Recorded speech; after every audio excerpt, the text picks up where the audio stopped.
నమస్తే welcome to CTV news. Karimnagar జిల్లా శంకరపట్నం మండలం సిపిఐ శంకరపట్నం మండల కార్యదర్శి పిట్టల సమ్మయ్య గ్యాస్ ధర పెంచడానికి నిరసిస్తూ సిపిఐ ఆందోళన ఆటోకు తాడు కట్టి ఆటోపై గ్యాస్ ఏర్పాటు చేసి తాడు కట్టి నిరసన శంకరపట్నం మండలం కేశవపట్నంలో మంగళవారం సిపిఐ పార్టీ ఆధ్వర్యంలో వినూత్న రీతిలో సిపిఐ పార్టీ నాయకులు నిరసన తెలిపారు.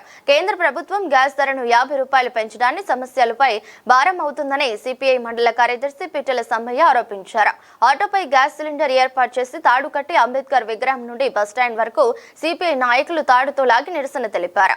రాష్ట్ర ప్రభుత్వం 500కే గ్యాస్ ధర ఇస్తుండగా సామాన్యులపై భారం పడే విధంగా కేంద్రం 50 రూపాయలు పెంచడాన్ని నిరసిస్తూ కరీంనగర్ వరంగల్ రహదారిపై సిపిఐ నాయకులు నిరసన వ్యక్తం చేశారు. కేంద్ర ప్రభుత్వాన్ని వ్యతిరేకంగా నినాదాలు చేశారు. కార్యక్రమంలో గోదారి లక్ష్మణ్, భిక్షపతి, ముగిలి కుమారవ్, పోచయ్య, సత్తయ్య, శ్రీనివాస్, రవి, మురళి, నాగేష్, సుకుమార్, షాకీర్, ఆటో యూనియన్ కార్మికులు అధిక సంఖ్యలో పాల్గొన్నారు.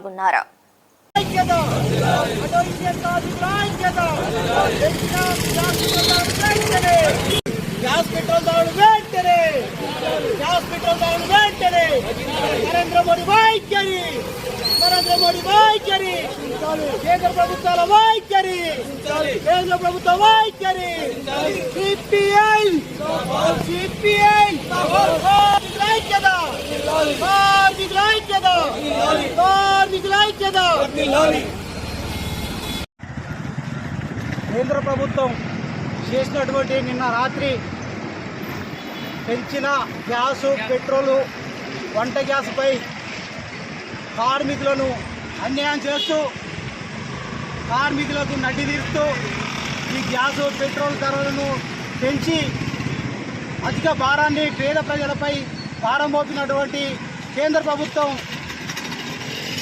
ఏనాడైనా ఖచ్చితంగా పేద కార్మికులకు, రైతులకు, కూలీలకు ఈ వంట గ్యాసు, పెట్రోలు, డీజిలు నిత్యావసర వస్తువులు, ఆ నిత్యావసర వస్తువులను మీరు ఖచ్చితంగా పెంచినందుకు మేము రాబోయే కాలంలో పెద్ద ఎత్తున ధర్నా చేస్తాం, కలెక్టరేట్ ముట్టడి చేస్తామని చెప్పి డిమాండ్ చేస్తున్నాం. అలాగే ఈ సమస్యలపైన మీరు ఖచ్చితంగా ఈ పెట్రోల్, డీజిల్ ధరలను వెనుకకు తగ్గించుకోవాలి.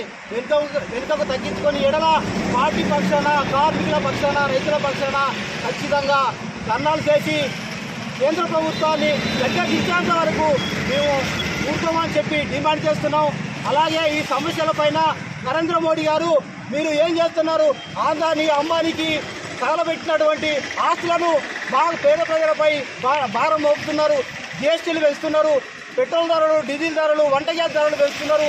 అదేవిధంగా పేద ప్రజలను అన్యాయంగా పొట్టను కొడుతున్న నరేంద్ర మోడీ మీకు బుద్ధి చెప్పేందుకు రాబోయే కాలం ఖచ్చితంగా అందరూ ఏకమై నిరోధించేంత వరకు